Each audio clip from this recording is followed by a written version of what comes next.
Hello, today we will discuss about classification of thermodynamics processes. Classification of thermodynamic process. ह्याच्या आधीच्या लेक्चरमध्ये आपण काय बघितलं होतं, तर ह्याच्या आधीच्या लेक्चरमध्ये आपण पीव्ही डायग्राम्स बघितल्या होत्या, वेगवेगळ्या पीव्ही डायग्राम बघितल्या होत्या. त्याच्यानंतर डिफरंट पाथमधून आपण थर्मल प्रोसेस जी असते, थर्मोडायनॅमिक प्रोसेस, त्याचे वेगवेगळे डिफरंट पाथ्स बघितले होते. आज आपण बघणार आहे तर क्लासिफिकेशन ऑफ थर्मोडायनॅमिक प्रोसेसेस. आता हे क्लासिफिकेशन किती टाईपमध्ये केलंय, तर थर्मोडायनॅमिकचे आता आपण ह्याचं क्लासिफिकेशन बघूयात. तर हे कशा कशामध्ये त्याचं क्लासिफिकेशन केलंय, तर ए process by which 2 or more of these variables can be changed is called thermodynamic process or thermodynamic change. तर थर्मोडायनॅमिक प्रोसेस म्हणजेच काय, ए प्रोसेस, थर्मोडायनॅमिक प्रोसेस म्हणजे काय, a process by which 2 or more 2 किंवा 2 पेक्षा जास्त variables can be changed is called thermodynamic process or thermodynamic change. म्हणजे आपल्याला माहिती आहे स्टेट व्हेरिएबल्स कोणते आहेत, तर pressure, volume, temperature, mass of the system, परत डेन्सिटी, हे काय आहेत, स्टेट व्हेरिएबल्स आहेत. ह्या एवढ्याच, हे जे काही स्टेट व्हेरिएबल्स आहेत, ह्या स्टेट व्हेरिएबल्स पैकी 2 किंवा 2 पेक्षा जास्त, 2 or more than 2, 2 किंवा 2 पेक्षा जास्त व्हेरिएबल्स काय होतात, these variables can be changed is called thermodynamic process. एक तर प्रेशर चेंज होईल, व्हॉल्यूम चेंज होईल, हे 2 चेंज होतील, किंवा प्रेशर, व्हॉल्यूम आणि टेम्परेचर अशा 2 पेक्षा जास्त व्हेरिएबल्स जर ऍट अ टाइम मध्ये चेंज होत असतील, तर त्या चेंज होण्याच्या प्रोसेसला म्हणजे ते व्हेरिएबल्स चेंज होण्याच्या प्रोसेसलाच काय म्हणतात, थर्मोडायनॅमिक प्रोसेस असं म्हणतात. तर for sake of measurement any one of the state variable is held constant and other 2 are varied. म्हणजेच काय, आता ह्याच्यामध्ये थर्मोडायनॅमिक प्रोसेसमध्ये काय होतं, तर ह्या चेंज होणारे जे व्हेरिएबल आहेत, आता 2 किंवा 2 पेक्षा जास्त व्हेरिएबल्स काय होतात, चेंज होतात, त्याला आपण काय म्हणतो, थर्मोडायनॅमिक प्रोसेस असं म्हणतो. पण ते चेंज होत असताना ह्यातलं कोणतं तरी एक व्हेरिएबल काय राहतं, कॉन्स्टंट राहतं. जेव्हा काय, आता जर सपोज प्रेशर आणि व्हॉल्यूम चेंज होत असेल, तर आपलं टेम्परेचर काय राहणार आहे, कॉन्स्टंट राहणार आहे. म्हणजे कोणतं तरी एक व्हेरिएबल काय राहणार आहे, कॉन्स्टंट राहणार आहे. These leads us to a very useful way of classifying thermodynamic process. ह्या ज्या काही पद्धती आहेत त्या आपल्याला कशासाठी उपयोगी पडणार आहेत, तर ह्याच्यावरून आपल्याला काय मिळणार आहे, तर थर्मोडायनॅमिक प्रोसेसचं क्लासिफिकेशन आपल्याला मिळणार आहे. मग आता आपण बघूया क्लासिफिकेशन ऑफ थर्मोडायनॅमिक प्रोसेस. कोणते कोणते पार्ट पडतात थर्मोडायनॅमिक प्रोसेसचे, तर पहिला आहे रिव्हर्सिबल आणि इरिव्हर्सिबल प्रोसेस. पहिलं क्लासिफिकेशन आहे reversible and irreversible process. First बघूया आपण रिव्हर्सिबल अँड irreversible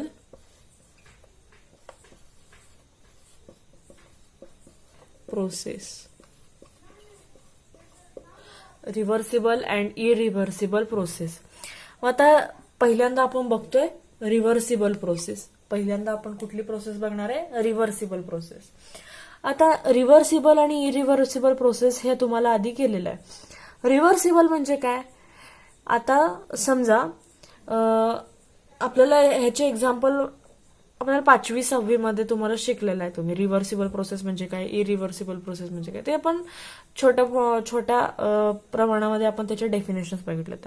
आता आपल्याला त्याचं डीप नॉलेज बघायचं काय, तर रिव्हर्सिबल प्रोसेसमध्ये नेमकं काय होतं, तर रिव्हर्सिबल प्रोसेसमध्ये जेव्हा आता सपोज ही एक बॉडी आहे, ह्याचं म्हणजेच हा आपण आईस घेतला, हा आहे आईस. जेव्हा आपण आईसला काहीतरी हीट देतो, क्यू इतकी काय दिली आपण त्या आईसला, हीट दिली.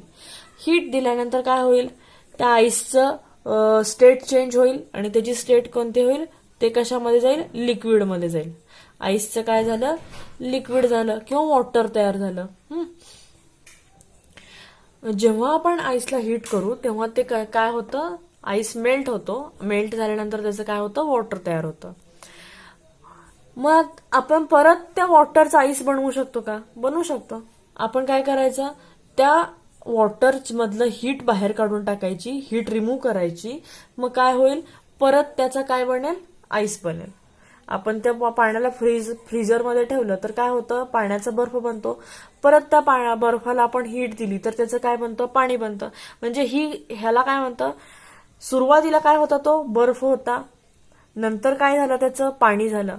पण ही झाली त्याची इनिशियल स्टेट. ही काय झाली, त्याची इनिशियल स्टेट. आणि ही आहे त्याची फायनल स्टेट. म्हणजे इनिशियली तो काय होता, आईस होता. आफ्टर प्रोड्युसिंग हीट काय झालं, त्याला हीट दिल्यानंतर त्याचं रूपांतर कशामध्ये झालं, लिक्विडमध्ये झालं. ही झाली त्याची फायनल स्टेट. मग आपल्याला परत त्याला आईस करायचं आहे. मग आपण काय करतो, त्याचा फ्रीजरमध्ये ठेवतो, मग परत त्याचा बर्फ बनतो. म्हणजेच तो परत त्याच्या ओरिजिनल स्टेटला येतो. म्हणजे एखादी ऑब्जेक्ट ते ओरिजिनल त्याची इनिशियल स्टेट पासून फायनल स्टेटला जात असेल, परत आपल्याला ती फायनल स्टेट कडून तिला इनिशियल स्टेटमध्ये आणता येतं. त्यालाच आपण काय म्हणतो, रिव्हर्सिबल प्रोसेस असं म्हणतो. हे झालं आईस. हे आहे त्याचा एक आयडियल एक्झाम्पल आहे आईसचं. तर ही आहे रिव्हर्सिबल प्रोसेस. मग हे रिव्हर्सिबल प्रोसेसमध्ये नेमकं काय घडतं ते आपण बघूया. तर मग आपण आईसचं एक्झाम्पल आता बघितलं होतं.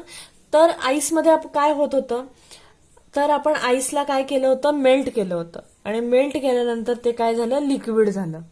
म्हणजेच काय केलं, ह्याला आपण हीट दिली. क्यू इतकी आपण त्याला काय दिली, हीट दिली.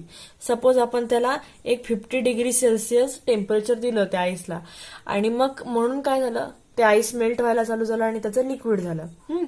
मग लिक्विड झाल्यानंतर आपण काय करू, त्याला आपण जी 50 डिग्री आपण जी काही हीट दिली होती ती परत त्याच्याकडून 50 डिग्री काय करू, आपण त्याच्यामधली हीट परत काढून घेऊ. म्हणजे तिथं टोटल हीट किती झाली, 0 झाली. टोटल हीट किती झाली, तिथं 0 झाली. म्हणजे तिथं काय झालं, आपण जितकी हीट त्याला दिली होती तितकीच आपण त्याच्याकडनं वापस काढली. म्हणजे तिथं काहीच एनर्जीचा लॉस झाला नाही ना. म्हणजे तिथं जर रिव्हर्सिबल प्रोसेसमध्ये काय होतं, तर रिव्हर्सिबल प्रोसेसमध्ये नो लॉस ऑफ एनर्जी. तिथं काय होत नाही, एनर्जीचा लॉस होत नाही. जर आपण 50 पेक्षा जास्त जर एनर्जी काढली असेल त्याच्याकडून तर तिथे एनर्जी लॉस झाला असता. बट इथं काय झालंय, आपण जितकी त्याला हीट दिली होती तितकीच आपण काय केली, बाहेर काढून घेतली. Therefore there is no loss of energy. इथं कोणताही एनर्जीचा लॉस होत नाही. Treated in reversible process in direction. आता रिव्हर्सिबल प्रोसेसमध्ये आणखीन एक महत्वाचा पॉइंट काय आहे, in reversible process pressure and volume are reverse. ते काय असतात, एकमेकांना अपोजिट असतात. एकमेकांना काय असतात, अपोजिट डायरेक्शनला असतात. आपल्याला एक ग्राफिकल रिप्रेझेंटेशन दिलं ह्याचा रिव्हर्सिबल प्रोसेसचं. इथं आहे प्रेशर, इकडं आहे व्हॉल्यूम. तर काय आहे रिव्हर्सिबल प्रोसेसमध्ये, हे आहे आपलं पीआय. इथं काय आहे, पीआय म्हणजे इनिशियल प्रेशर आहे. सुरुवातीला प्रेशर कसं आहे, मॅक्झिमम आहे. आणि हे आहे, इथं आहे आपलं फायनल प्रेशर. इथं पीएफ असं दिलं आपण. हे आहे इनिशियल प्रेशर, हे आहे फायनल प्रेशर. मग इथं आपलं काय असणार आहे, हे आपलं इनिशियल व्हॉल्यूम आहे आणि हे फायनल व्हॉल्यूम आहे. इनिशियल व्हॉल्यूम आणि फायनल व्हॉल्यूम हे आहे, असा हा कर्व आहे. प्रेशर पीव्ही कर्व किंवा पीव्ही डायग्राम आपण त्याला म्हणतो.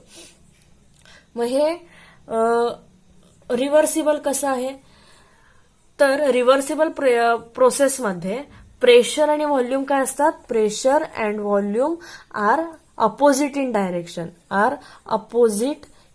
डायरेक्शन. दोघं एकमेकांना काय असतात, प्रेशर आणि व्हॉल्यूम एकमेकांना अपोजिट असतात. अपोजिट म्हणजे कसं, प्रेशर जर डिक्रीज होत असेल, प्रेशर इकडच्या बाजूला काय होतंय, प्रेशर डिक्रीज व्हायला लागले. तर इकडून आपण बघितलं तर प्रेशर काय व्हायला लागले, इन्क्रीज व्हायला लागले. जसं प्रेशर डिक्रीज व्हायला चालू होतं तर इथं काय होणार आहे, व्हॉल्यूम आपलं काय होत चाललंय, व्हॉल्यूम आता इकडच्या साईडला प्रेशर आपलं काय होतंय डिक्रीज व्हायला चालू झालंय, म्हणजेच व्हॉल्यूम काय होत चाललंय आपलं इन्क्रीज होत चाललंय. आणि जर आपलं प्रेशर इन्क्रीज होत असेल तर व्हॉल्यूम काय होत जाणार आहे डिक्रीज होत जाणार आहे. प्रेशर खालच्या डाऊनवर्ड डायरेक्शनला जर प्रेशर जात असेल तर आपलं प्रेशर कसं चाललंय डिक्रीज व्हायला चालू झालंय. पण व्हॉल्यूम काय होतंय व्हॉल्यूम कसं चाललंय व्हॉल्यूम इन्क्रीज होत चाललंय. ह्याच डायरेक्शनला व्हॉल्यूम इन्क्रीज होणार आहे. आपण खालच्या डायरेक्शनला जर गेलो तर प्रेशर काय होत चाललंय डिक्रीज, खालच्याच डायरेक्शनला व्हॉल्यूम काय होत चाललंय इन्क्रीज होत चाललंय.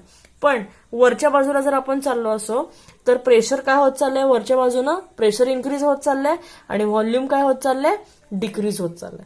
म्हणजे प्रेशर आणि व्हॉल्यूम काय आहेत एकमेकांना अपोजिट असतात. कशामध्ये रिव्हर्सिबल प्रोसेसमध्ये.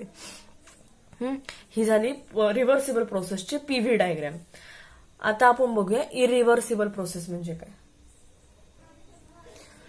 इरिव्हर्सिबल प्रोसेस, मगाशी आपण रिव्हर्सिबल प्रोसेस बघितली. रिव्हर्सिबल प्रोसेसमध्ये काय होतं, आपण जी इनिशियल स्टेट होती इनिशियल स्टेटमधून एखादी ऑब्जेक्ट फायनल स्टेटला जात असेल तर ती आपल्याला परत त्याच्या इनिशियल स्टेटला आणता येते, त्याला आपण काय म्हणतो रिव्हर्सिबल प्रोसेस असं म्हणतो. पण इरिव्हर्सिबल प्रोसेसमध्ये काय होतं, जर एखादी ऑब्जेक्ट फायनल स्टेटला जात असेल, ही त्याची इनिशियल स्टेट आहे आणि ही त्याची फायनल स्टेट आहे, तर एकदा ती फायनल स्टेटला गेली तर ती परत फिरून त्याच्या ओरिजिनल स्टेटला कधीच वापस येत नाही.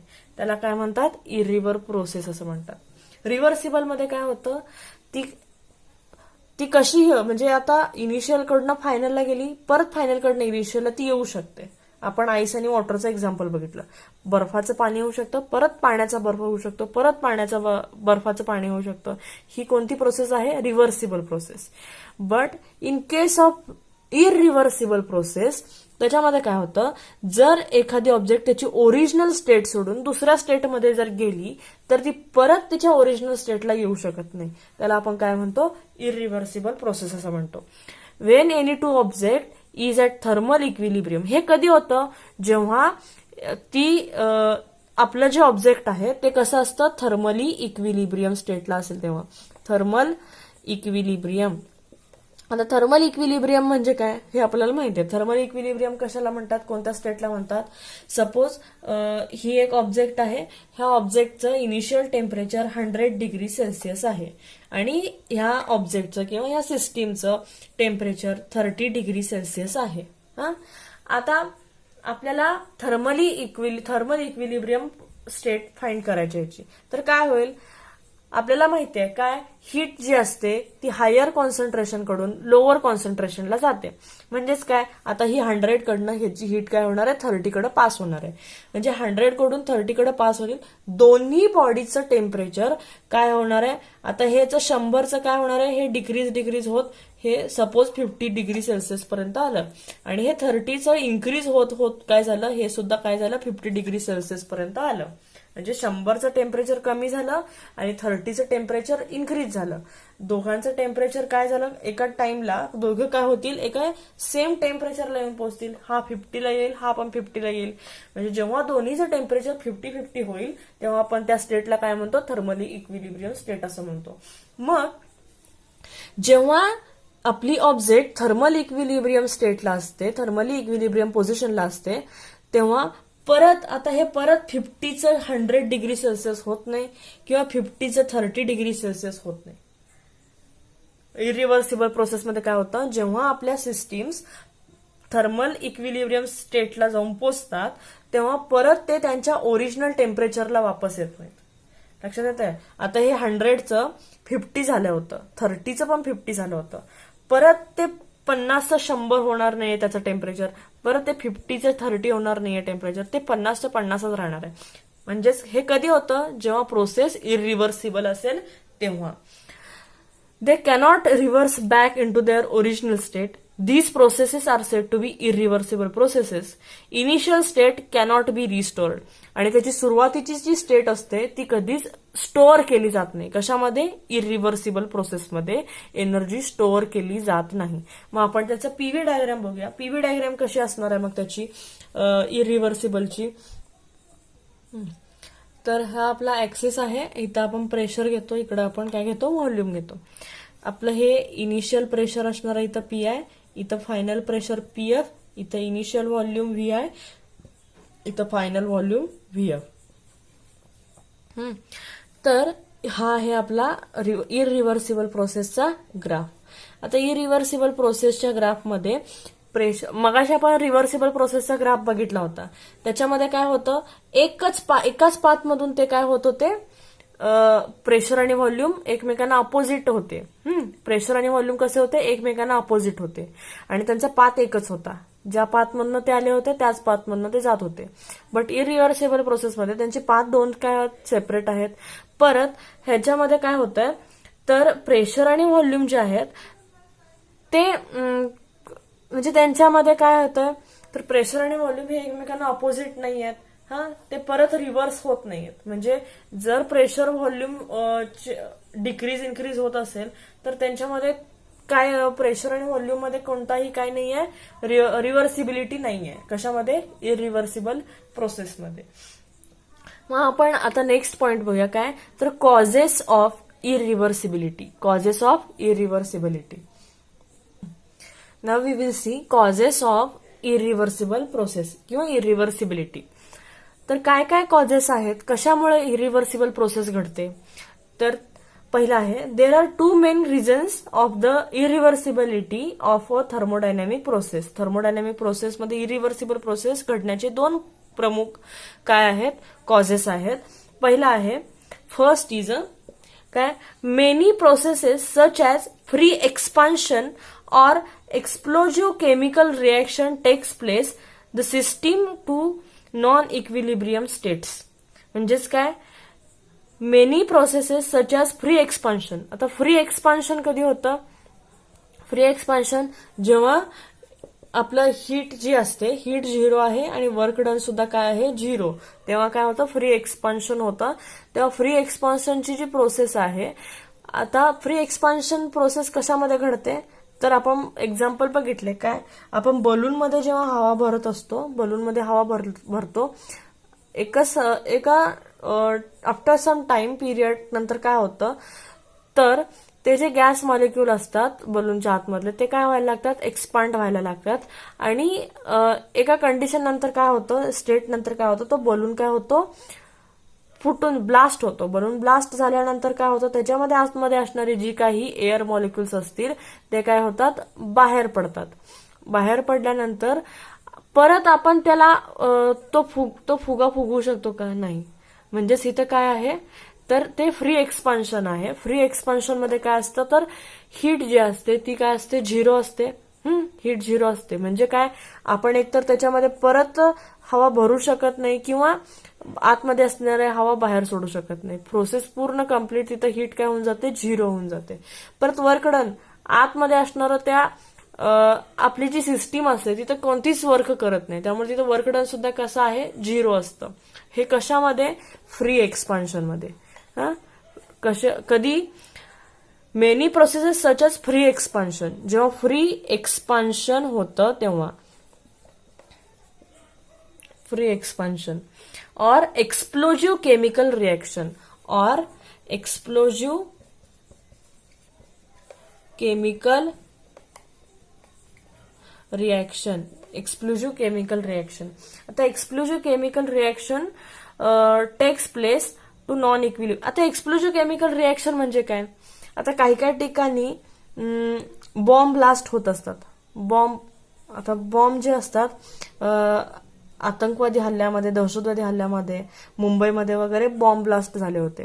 बॉम्ब ब्लास्ट होतात म्हणजे काय होतं, तर त्यांच्यामध्ये असणारी जी काय रेडिओ ऍक्टिव्ह एनर्जी असते ती काय होते, बाहेर पडते. एकदम स्फोटकरित्या काय होते, ती बाहेर पडते. मग ती बाहेर पडलेली एनर्जी परत आपण बॉम्बमध्ये रिस्टोर करू शकतो का, नाही. म्हणजेच काय, तिथं काय होते, एक एक्सप्लोजिव्ह केमिकल रिएक्शन घडते. त्यावरून काय होतं, आतमध्ये असणारे जे काही त्या बॉम्बच्या आतमध्ये असणारे रेडिओ ऍक्टिव्ह एलिमेंट्स जे असतील ते काय करतात, एकदम बाहेर पडतात, ब्लास्ट होतात. आणि ते बाहेर पडलेले जे काही रेडिओ ऍक्टिव्ह एलिमेंट्स असतील ते परत बॉम्बमध्ये आपण रिस्टोर करू शकत नाही. That is this process is called as a irreversible process. त्यालाच आपण काय म्हणतो, इरिव्हर्सिबल प्रोसेस असं म्हणतो. सेकंड टाईप आहे. आता त्याचा सेकंड कॉज कोणता आहे? फर्स्ट कॉज आपण बघितला. फर्स्ट कॉज कोणता होता? फ्री एक्सपान्शन, आणि दुसरा होता एक्सप्लोजिव्ह केमिकल रिएक्शन.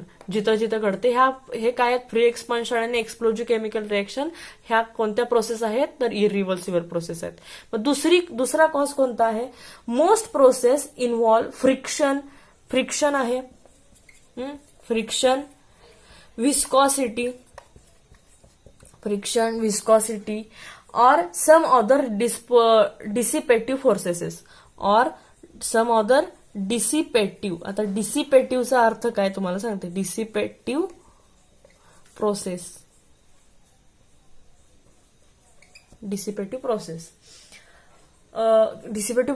किंवा फोर्सेस म्हणा. डिसिपेटिव्ह फोर्सेस, प्रोसेस नाही, फोर्सेस. आता फ्रिक्शन, विस्कोसिटी आणि डिसिपेटिव्ह फोर्सेस हे कसे इरिव्हर्सिबल आहेत? आता फ्रिक्शन कशामध्ये होतं? आता एखादी ऑब्जेक्ट आहे, एक रोलिंग ऑब्जेक्ट आहे, रोल होत चालली आहे, आणि हा रस्ता आहे किंवा काही असेल, तर रस्त्यावरती काही असे छोटे छोटे दगड असतात. ते काय करतात? त्या दगडांवरती किंवा त्या रोडवरती काय होतं? आता इथं ऑब्जेक्ट ह्या रोडवरनं अशी घसरत चालली आहे. घसरत जात असताना काय होतं? त्या ऑब्जेक्टचा जो खालचा सरफेस आहे त्या ऑब्जेक्टच्या सरफेसमध्ये आणि त्या रोडच्या सरफेसमध्ये काय होतं? फ्रिक्शन व्हायला चालू होतं. दोघं एकमेकांवरती काय होतात? घासले जातात. म्हणजे ही ऑब्जेक्ट पुढे जशी पुढे जात जाईल तशी ती काय होते? रोडच्या सरफेसला कशी होते? फ्रिक्शन करत जाते. तिथे एक फ्रिक्शनल फोर्स तयार होतो, आणि ड्यू टू फ्रिक्शनल फोर्सेस ती काय होते? ऑब्जेक्ट जरा पुढे गेल्यानंतर ती काय होते? एका जागी स्टॉप होते. ते ऑब्जेक्ट काय होते? आता आपण एक बॉल टाकला जमिनीवरती, तो थोडा वेळा बॉल पुढे घरंगळत जातो, पण थोड्या वेळानंतर बॉल काय होतं? हळूहळू त्याचं स्पीड कमी व्हायला चालू होतं. स्पीड कमी होत होत होत होत काय होतं? तो बॉल स्टॉप होतो, एका जागी थांबतो. का थांबतो? कारण ड्यू टू फ्रिक्शनल फोर्स. त्याच्यावरून तिथं काय होतं? फ्रिक्शनल फोर्स त्याच्यावरती लागल्यामुळे तो बॉल काय होतो? एका जागी जाऊन स्टॉप होतो. मग तिथं स्टॉप. आता हे झालं फ्रिक्शनचं एक्झाम्पल. आता फ्रिक्शनचं जे एक्झाम्पल आहे त्याच्यामध्ये ते कसं इरिव्हर्सिबल आहे बघा. आता रेल्वे, आपल्याला रेल्वे माहिती आहे. हे रेल्वेचं चाक आहे आणि हा रेल्वेचा रूळ आहे. रेल्वे जेव्हा त्याच्या रुळावरून जात असते, चाकामध्ये आणि त्या रुळामध्ये काय होत असतं? रेल्वेच्या रुळामध्ये काय होतं? फ्रिक्शन होत असतं. आणि तुम्ही कधी ऑब्झर्व केलं असेल तर बघा, रेल्वेचे जे चाक असतं ते चाक जेव्हा रुळावरनं जात असतं तेव्हा तिथं अशा स्पार्क येत असतात, ठिणग्या उडत असतात. जेव्हा फ्रिक्शन होतं, दोन ऑब्जेक्टचं एकमेकांवरती फ्रिक्शन व्हायला चालू होतं, तेव्हा तिथं काय तयार होते? हीट तयार व्हायला चालू होते. आणि ती हीट कशी असते? इरिव्हर्सिबल असते. दिस हीट इज अ इरिव्हर्सिबल. मग ते परत आपण ती हीट आतमध्ये आणू शकत नाही. एकदा बाहेर पडलेली जी हीट आहे ती आपण परत रिस्टोर करू शकत नाही. म्हणून ती प्रोसेस कशी आहे? इरिव्हर्सिबल प्रोसेस आहे. हेच आपण बघा, आपण आपले 2 हँड्स आहेत, आपण एकमेकांवरती 2 हँड काय केले? एकमेकांवरती रब केले. काय होतं? आपल्या हीट जाणवायला लागते. ही हीट कशामुळे निर्माण होते? तर आपल्या दोन्ही हातांमध्ये काय होतंय? फ्रिक्शन होतंय, आणि फ्रिक्शनमुळे काय होतं? हीट तयार व्हायला चालू होते. आणि ती हीट कशी असते? तर ती हीट इरिव्हर्सिबल हीट असते. मग डिसिपेटिव्ह फोर्स म्हणजेच काय? मगाशी आपण एक एक्झाम्पल बघितलं. काय? तर thermal equilibrium process. Thermal equilibrium कशाला म्हणतात? ह्याचं टेम्परेचर 100 डिग्री आहे. ह्या बॉडीचं टेम्परेचर कसं आहे? 100 डिग्री सेल्सिअस आहे. आणि ह्याचं कसं आहे? 50 डिग्री सेल्सिअस आहे किंवा 30 डिग्री सेल्सिअस आहे. आता ह्याचा 100चं टेम्परेचर कमी कमी होत चाललंय, आणि ह्याचं टेम्परेचर कसं होत चाललंय? 100 कडून हे 30 कडे काय होत चाललंय? टेम्परेचर पास होत चाललंय. आणि जेव्हा दोन्ही बॉडीजचं टेम्परेचर 50 डिग्री होईल तेव्हा काय होते? ते दोन्ही ऑब्जेक्ट थर्मली इक्विलिब्रियम स्टेटला असतील. मग आपण इरिव्हर्सिबल प्रोसेसमध्ये काय म्हणलं?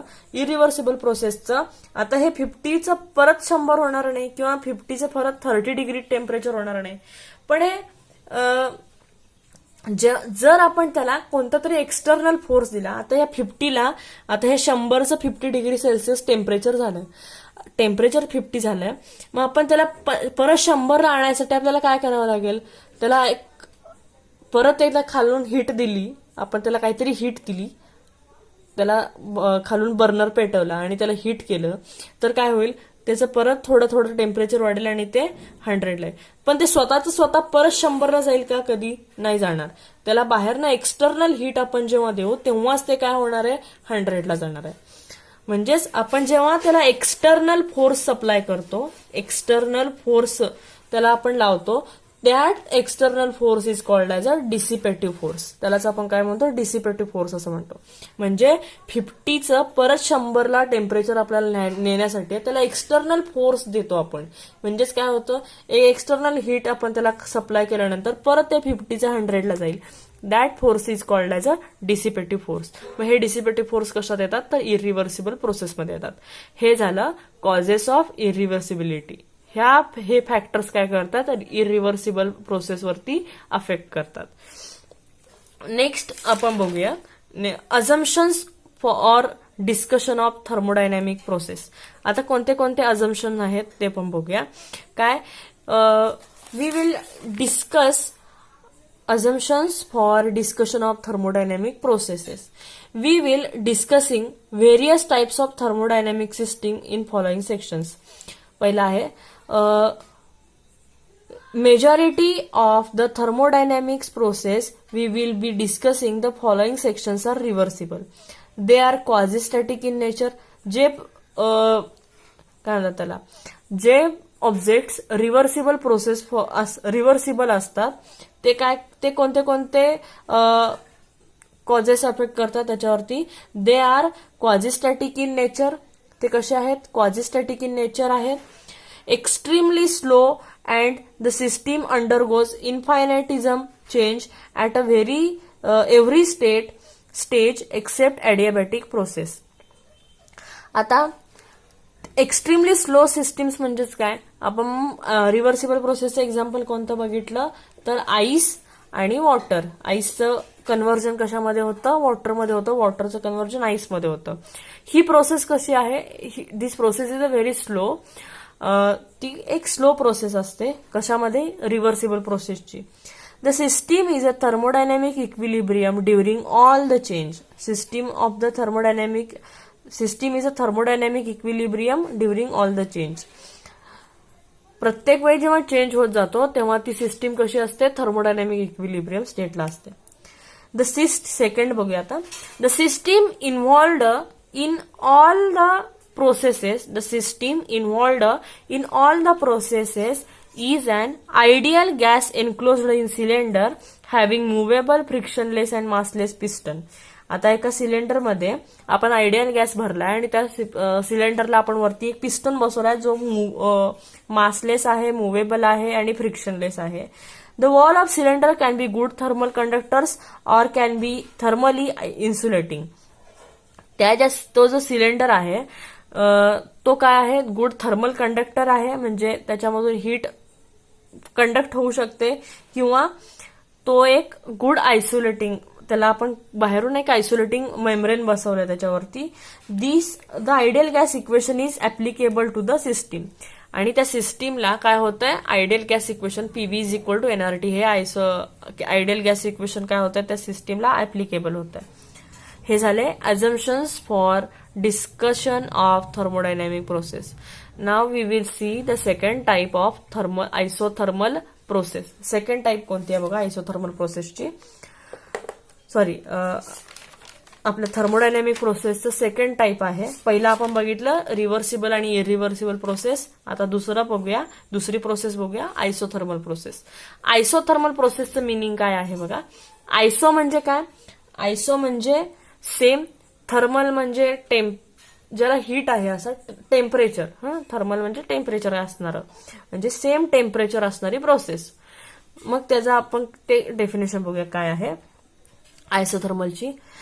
Process in which change in pressure and volume takes place at a constant temperature is called thermodynamic isothermal process. काय आहे थर्मोडायनॅमिक आयसोथर्मल प्रोसेस म्हणजे जेव्हा एखाद्या सिस्टीमचा प्रेशर किंवा व्हॉल्यूम चेंज होत असतं, प्रेशर चेंज होत असतं, म्हणजे प्रेशर डिक्रीज होत असताना व्हॉल्यूम इन्क्रीज होतं, व्हॉल्यूम डिक्रीज होत असताना प्रेशर इन्क्रीज होतं. ही जी काही प्रोसेस आहे, थर्मोडायनॅमिक प्रोसेस आहे, ही जेव्हा प्रोसेस घडत असते तेव्हा टेम्परेचर कसं असतं त्या ऑब्जेक्टचं, कॉन्स्टंट. त्या ऑब्जेक्टचं टेम्परेचर कसं असतं, कॉन्स्टंट असतं. जेव्हा ऑब्जेक्टचं टेम्परेचर कॉन्स्टंट असतं तेव्हा त्याला काय म्हणतात, थर्मोडायनॅमिक आयसोथर्मल प्रोसेस. म्हणजेच एखाद्या सिस्टीमचं जर टेम्परेचर कॉन्स्टंट असेल आणि प्रेशर आणि व्हॉल्यूम जर चेंज होत असतील तर ती प्रोसेस, त्यालाच आपण काय म्हणतो, आयसोथर्मल प्रोसेस म्हणतो. एवढंच लक्षात ठेवायचं, काय आयसोथर्मल प्रोसेसमध्ये टेम्परेचर कसं असतं, कॉन्स्टंट असतं. आता टेम्परेचर हे कसं आहे, कॉन्स्टंट आहे. टेम्परेचर टी कसं आहे, कॉन्स्टंट आहे. आणि जर आपण एखाद्या कॉन्स्टंट टर्मचं डेरिव्हेटिव्ह घेतो ते कसं येतं, 0. देअरफॉर मग आता हे डेल्टा टी कसं असणार आहे, 0 असणार आहे. आपला डेल्टा टी कसं असणार आहे, 0. Here for isothermal condition PV is constant. For isothermal कंडिशनसाठी पीव्ही इज इक्वल टू काय असेल, आपलं जे आयडियल गॅस इक्वेशन आहे. आता डेल्टा टी 0 आहे म्हणल्यावर पीव्ही कसं असणार आहे आपलं, कॉन्स्टंट. देअरफॉर पी आय, आता एक ऑब्जेक्ट आहे ज्याला काय आहे, एक इनिशियल प्रेशर आहे आणि इनिशियल व्हॉल्यूम आहे. पण त्याची फर्स्ट स्टेटमध्ये त्याचं इनिशियल प्रेशर आणि व्हॉल्यूम काय आहे ते आपण बघूया. पी आय आणि व्ही आय म्हणजे काय आहे, for initial state, for pressure and volume for initial state, आणि पीएफ व्हीएफ हे काय आहेत, pressure and volume for final state. त्याच्या फायनल स्टेटसाठीचे प्रेशर आणि व्हॉल्यूम काय आहेत, PF and VF. Now work done for infinitesimal condition. Work done काय असणार आहे, मग वर्क डनचा फॉर्म्युला काय, DW is equal to PDV. Work done for infinitesimal condition, DW is equal to P into DV. नाव total work done is given by, आता आपल्याला total work done काढायचं आहे. Total work done is given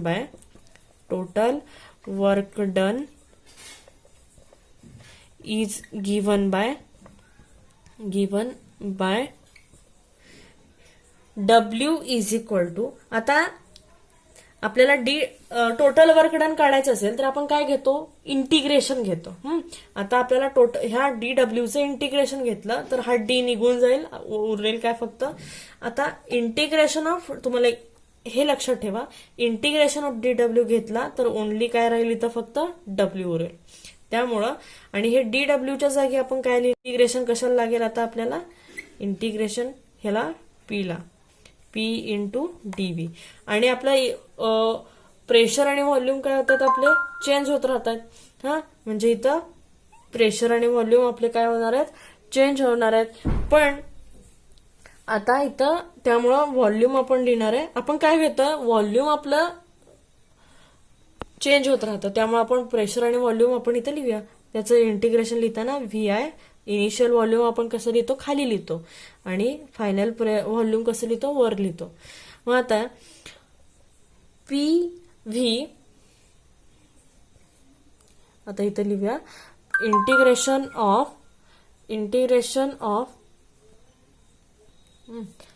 आता आपण ह्या इक्वेशनला आपण V न मल्टिप्लाय आणि डिवाइड करून घेऊया.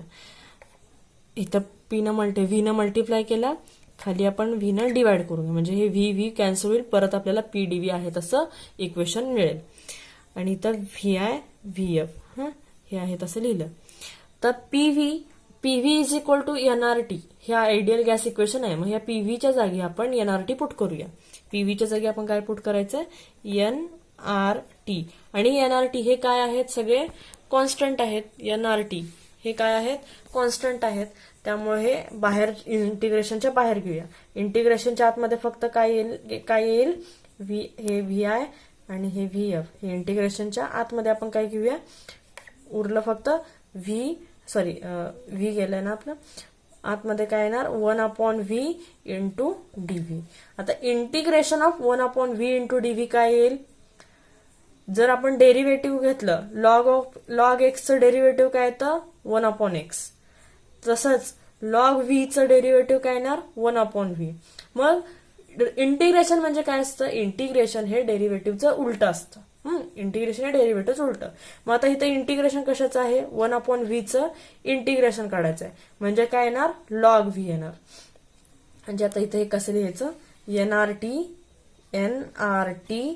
इंटू, आता हे काय होईल याचं integration log x. NRT into इथे ह्याचं इंटिग्रेशन येईल लॉग ऑफ एक्स. एक्सच्या जागी आपण व्ही लॉग व्ही. हा, आणि हे त्याचे कॉन्स्टंट इथे लिहून टाका व्ही आय आणि टू व्ही एफ. तर